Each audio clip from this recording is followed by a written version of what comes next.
problems.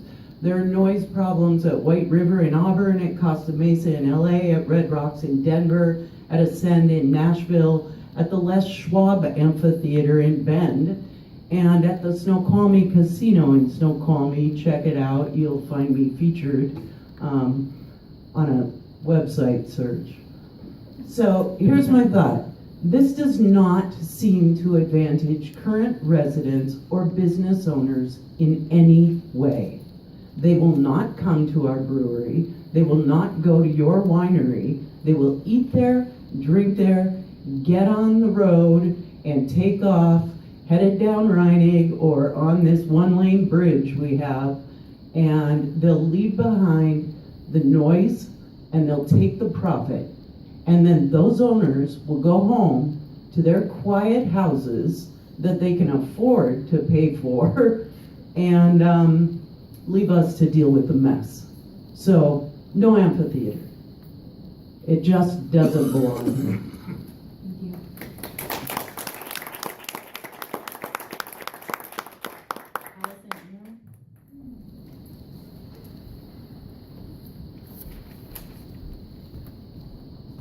Hello, Alison Uno, 5431 404th Avenue Southeast, which is north of the site. I submitted an email with some detailed requests for analysis for particular resources, and I just wanted to talk about some overarching things for the EIS right now. I think the EIS should give adequate consideration of a range of alternatives, one of them being an alternative site that does not have an amphitheatre, and possibly one that has a very, very small event space. I would like the alternatives analysis to give equal consideration to the range of alternatives, and for the council and decision makers to realise that they don't have to, in their decision making, choose one specific alternative, but rather they can look at the impacts of each of the aspects of the site and pick, if they choose, a permit for particular aspects within the range of alternatives that's presented in the EIS. I think serious consideration should be given to the cumulative effects analysis. Cumulative effects are those of the project in combination with effects of other actions, other projects in the area. Some of the developments that are going on are the Muckleshoot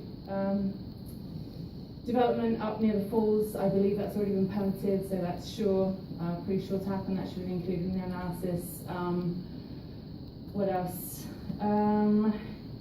Snoqualmie Falls, the traffic that comes, I don't know how many million visitors come every year, but driving past there last weekend, just gone on a sunny day, and the whole place is jam-packed. That's an activity and a tourist destination, and the impacts of the traffic, in addition to those of this site, should be taken into consideration. And also I believe there are some developments for the water treatment plant, which is in very close proximity. So the construction operations of all of these, including whatever you can find in your search for what's going on in the area at the same time and place, all of those impacts together, what is that going to do?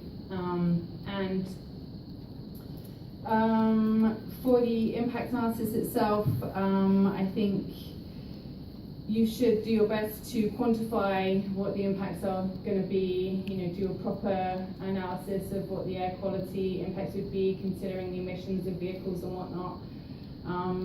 Give us data, give us numbers, give us a clear rationale for why you say the impacts would be moderate, minor, negligible. Make it very clear to the reader how you got to that determination. 30 seconds. And for the effects that you determine to be moderate or major, to develop an appropriate level of mitigation that would reduce them to acceptable levels, and have that mitigation laid out in the EIS so that the public has a chance to comment on that and can possibly enhance and improve on that mitigation. Thank you very much for the chance to come.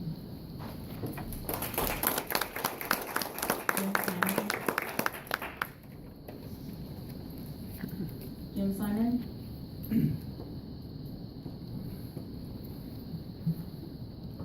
Jim Simon, Post Office Box 495, Snoqualmie 98066. 465.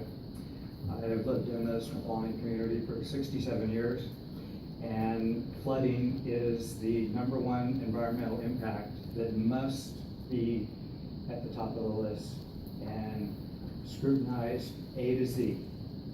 In 1990, there was 4.5 to 5 feet of flood water on the Weyerhaeuser property, and they sustained millions of dollars in damages.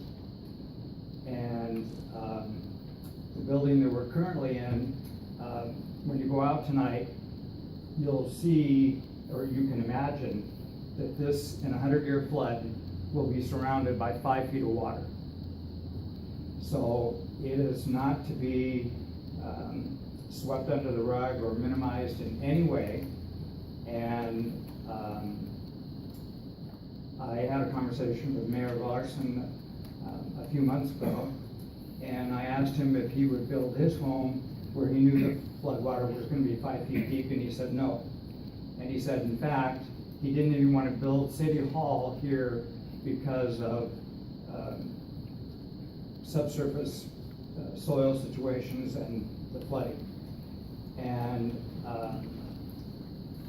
sadly, the developer only has to speak to his piece of development. But I would plead with you to go above and beyond the call of duty. Go the extra mile and talk about rain on snow, clear cutting, the current projects and future projects that are in North Bend to reduce their flooding. Well, if their flooding is reduced, it's going to be in our front yard. And it is just insane. And lastly, the 2013 King County Flood Hazard Management Plan Update and Progress Report stated in relevant part that the issues would not be addressed in their action plan that was going to be implemented between 2013 and 2018. And stating, in many cases, the magnitude of these risks described is not well understood, but will be further evaluated through future technical studies and risk assessments. 30 seconds. The Snoqualmie area continues to be at risk. Evaluation of flood risk and hazards main stem above the falls require a feasibility and technical analysis. And that, to me, has got to be the groundwork when you do your environmental impact statement just for your piece. We don't even know what flooding in this community is anymore. And that, again, has got to be paramount. Thank you.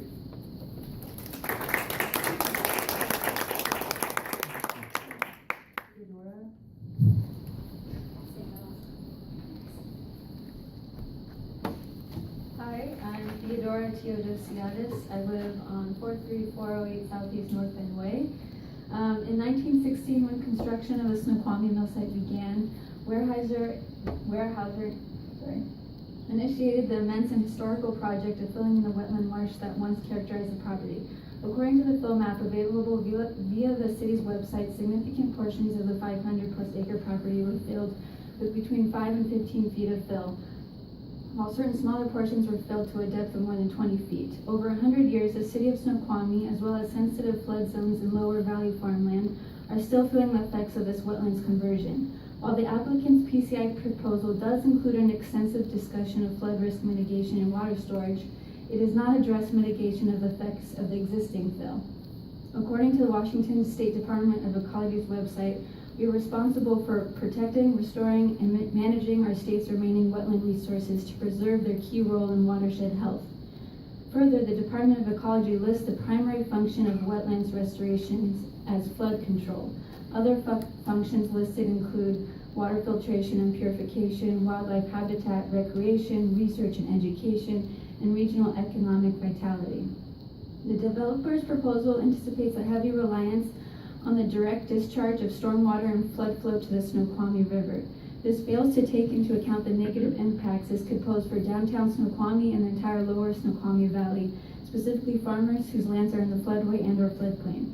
Because of this, a FEMA no-rise certification should be pursued by any developer hoping to utilize the mill site for any project, and a full downstream impact study should be included in the EIS, detailing how any development will affect lower valley farmers and residents, as well as the city of Snoqualmie.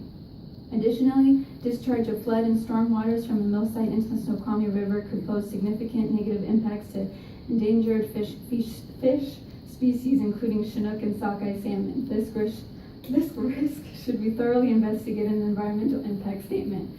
And in light of this information, the prepared EIS should include on its list of investigative alternatives the option of converting the mill site into a wetlands restoration zone. This could create abundant potential for wetland trail recreation, education opportunities, wildlife viewing, etc., as well as recreating an enormous natural water storage basin to help alleviate the detrimental effects of flooding for both Upper Valley and Lower Valley residents, farmers, and businesses. It would be seriously advantageous to the city to fully investigate this alternative to the proposed PCI plan. And it did make me nervous today to hear that our alternatives are just changes to the already existing proposal. It doesn't make sense of how you could commit to a project in that way when an EIS hasn't even happened yet. Okay, thank you.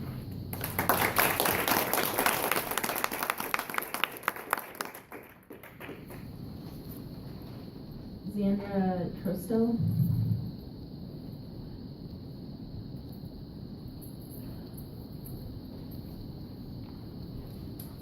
Sandra Trostel, P.O. Box 1917, Snoqualmie. I've lived here 45 years. We've heard a lot of the issues already, so some of this might be repetitive, but there is the presence of many protected species as well as endangered species under the U.S. Migratory Bird Treaty Act. Some of them are very unique. A wildlife agent had come out a few years back and confirmed that there were trumpeter swans that used the pond, loons, herons, bald eagles, cormorants. Providing a wetland buffer for those animals is not enough because it's documented that these species don't coexist with developments and humans, and they will basically leave. They will no longer nest at the site. It's a crucial space for these birds. And the other thing is, right now the tourism that comes to Snoqualmie is coming to the falls and the Railroad Museum, and they're spending their money on our local businesses.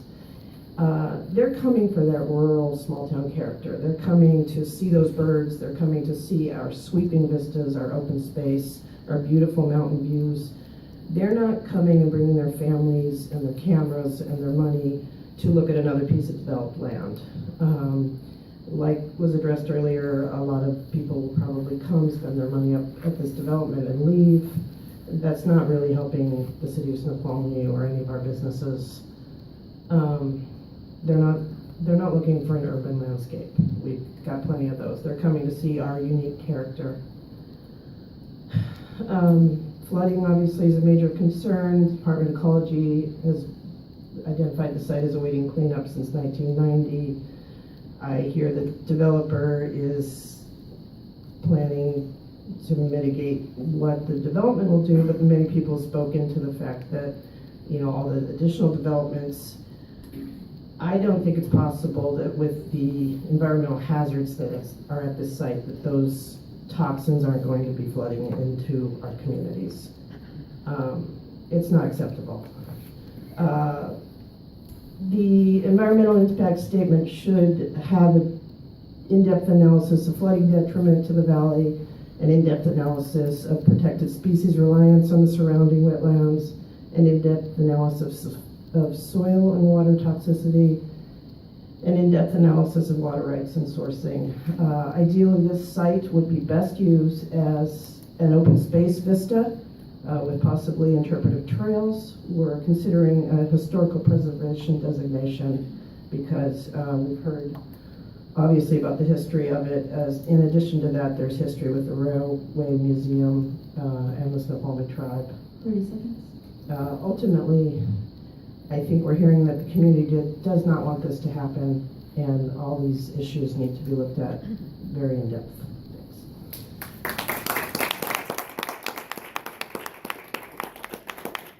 Karen Erickson.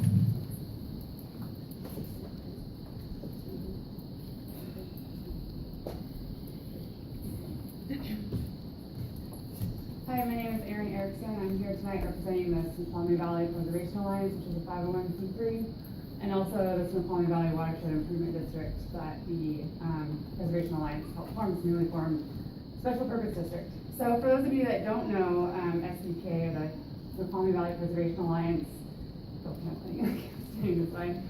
it's an organization that's formed primarily to help residents in the lower valley deal with issues around flooding.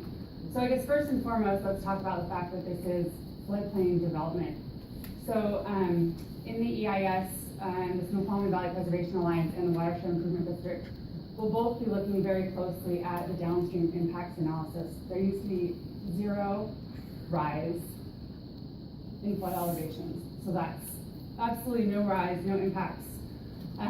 The impact from the Falls project, the 205 project, caused a 1-inch rise in the lower valley.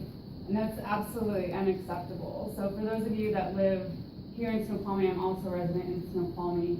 And 1 inch is basically the difference between coming in your door, coming in your house, or not coming in your house. So the downstream impacts analysis needs to be very thorough, and that will be most likely also looked at by a third party. Let's see. So 2,500 acre feet is about equivalent to that 1-inch rise. So for those of you that don't have quite an understanding or grasp on 2,500 acre feet, if you were to take Lake Borst and fill it about 20 feet deep, that's about 2,500 acre feet. So that's the amount of storage that would mitigate for that 1-inch rise.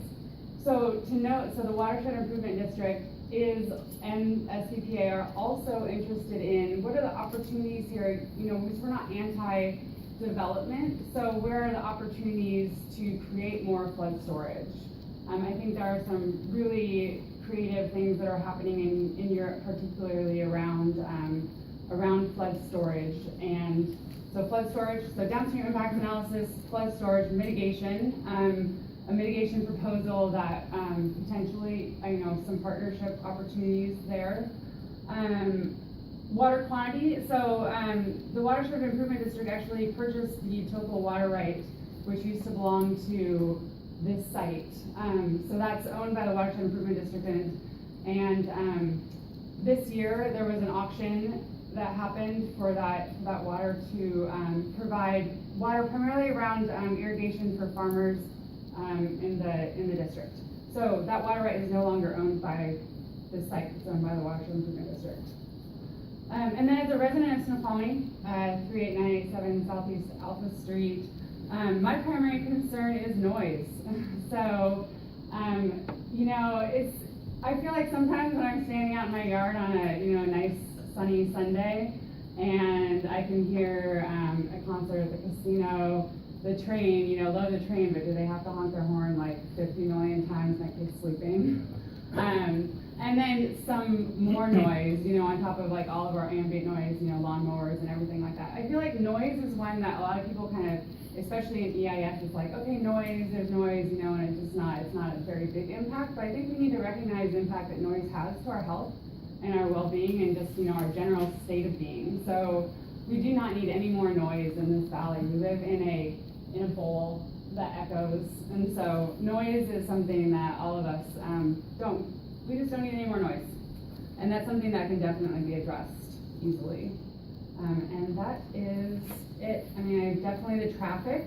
We have a farm in Fall City, and so I travel that way a lot. And I'm just absolutely amazed actually that there aren't more signs about the crazy things that people do when they're driving by the falls, and all of a sudden I need to find a parking spot, and they try and make a U-turn on a 2-lane windy road. I'm surprised that there are not more accidents, and maybe there are, I just don't know about them. But Traffic, that's definitely a big one. And then the Superfund site.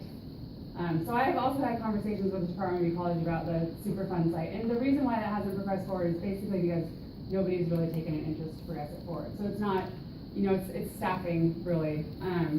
So traffic, Superfund, noise, floodplain development, zero rise, full downstream analysis, and some creative alternatives for mitigation in terms of flood storage. We would like to see that. Thank you.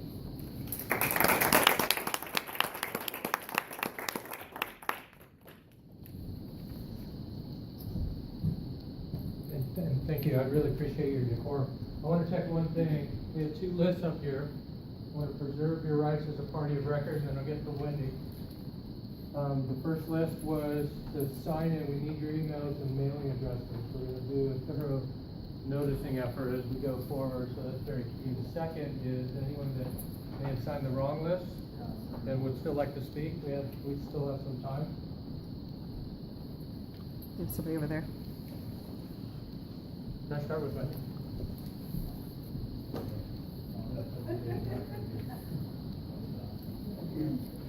I prefer for the record.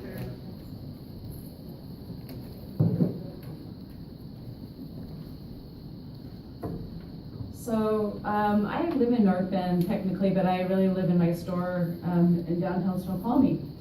And so my address is 721 East North Bend Way, North Bend 98045. I was involved in taking issue with the actual annexation of this piece of property because I had lots of concerns about the ability and willingness and I guess that would be willingness of the city to not be overly eager to have this development unfold. And I understand why the city wants it to unfold. The city needs revenue, the city needs jobs. It has lots of very high aspirations for amenities and services and infrastructure here that don't have a lot of ways of being funded. So that's why this is really attractive. I think that the person who made the comment about people coming here because this is a rural, still perceived as a rural place and a wild place, is very valuable. And I think that on the one hand, I'm a business person and I see that there needs to be business activities in cities. On the other hand, in wearing my other hat, I have great difficulty with this development in terms of diminishing the rural character and why people come to visit this city. Highway 18 has not come up at all. It's a mess. And it's not slated to be improved for some time. And so, not to mention the fact that the roundabout's a problem, but Highway 18 is a wreck. So, until that gets fixed, I'm not sure how you bring more people into this community. So, I think that's a tough one. And honestly, the city has wanted to have an interchange area and the county has denied them the ability to do so, which doesn't make a lot of sense to me. And it makes more sense to me that there would actually be development at the interchange area on an existing transportation corridor. And then there's the flooding. If you want to go back in history, this site was originally a swamp, as somebody else mentioned, and this is kind of water under the bridge, so to speak. But the only reason it became commercial industrial property, it was originally zoned forest products, and it could only be used for that.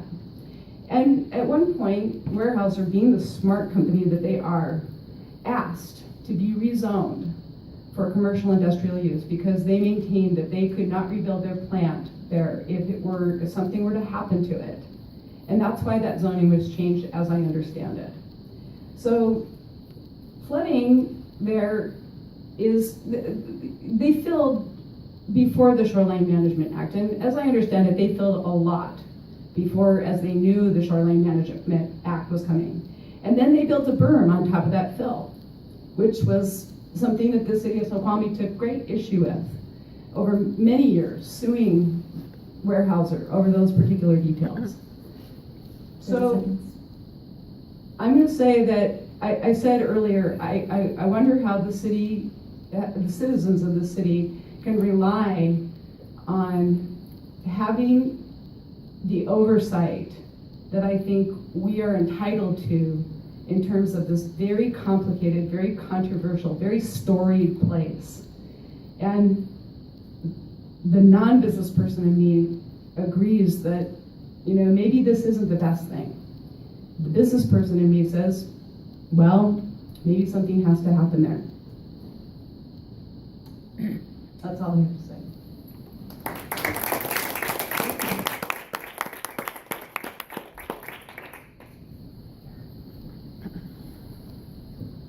My name is Lee Xi, live in the 40404 Southeast 70th Drive, Snoqualmie.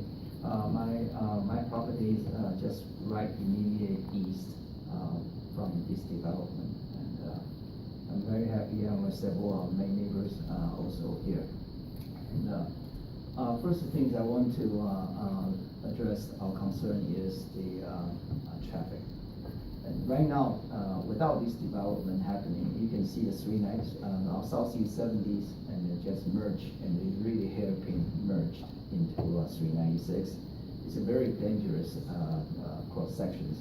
There's no light and nothing, and so many times, and I hear my neighbors and myself, and near traffic accident.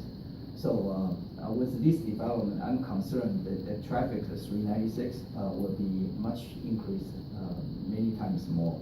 And so that somehow need to be addressed. Either we put a three-way stop signs or some kind of flashing light or something, and to address the traffic issue. Additionally, this 396 with this three-phase development, there's two-lane highways. Somebody really need to do a traffic study all the way to Rennie Road to the one-lane bridge. So that's first thing I want to mention about traffic. Second thing is about, I feel like we need to do do a fish and wildlife to do a elk migration study. Believe or not, right now, because city, nobody can hunt. But right past this, just few hundred feet from this development, currently, and hunting is allowed. So I cannot imagine that with all this development, people can start shooting during the hunting season. Right now, although I cannot deny people to come to my property. I have farmers that right there, and people still coming here and do the illegal hunt and poaching.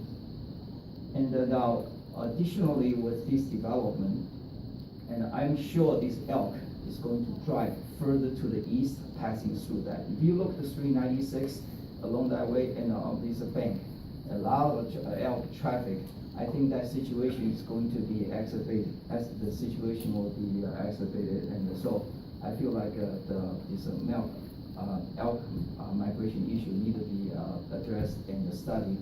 And also somehow this hunting district need to be rezoned. The third thing is about the trespassing and the trash. I own the land on both sides of the Rennie Road. Every Saturday and Sunday during this particularly summertime, even today, if you go there and look now, I bet about 50 cars parked right on my property. I given up the right to drive them to let them know this is a private property, because I'm really concerned about the liabilities. People go down there and swim. I close the gate. I put a no trespassing sign. But next morning, tomorrow, I will be out there and picking up trash. And usually Monday morning, I will pick it up anywhere from 1 bag to 3 bags, 30-gallon trash. And this trash really is a take extension from the city. But I'm outside of the city, and we have to do it. With this development, this trespassing to our communities and this and also the garbage dumping will only get worse. I need this panel and the people here to look into these issues.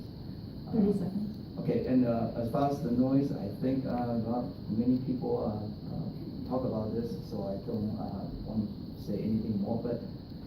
But traffic issues, elk migration issues, hunting issues, and third thing is trespassing and the trash. And I wish and this with the EIS can address that. Thank you.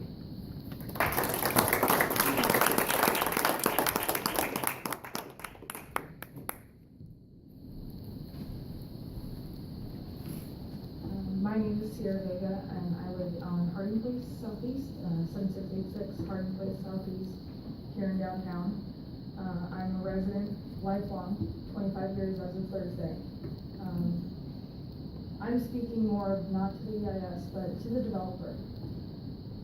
Wondering if you really are concerned about how this impacts the community, not how it benefits the community, but how it impacts it.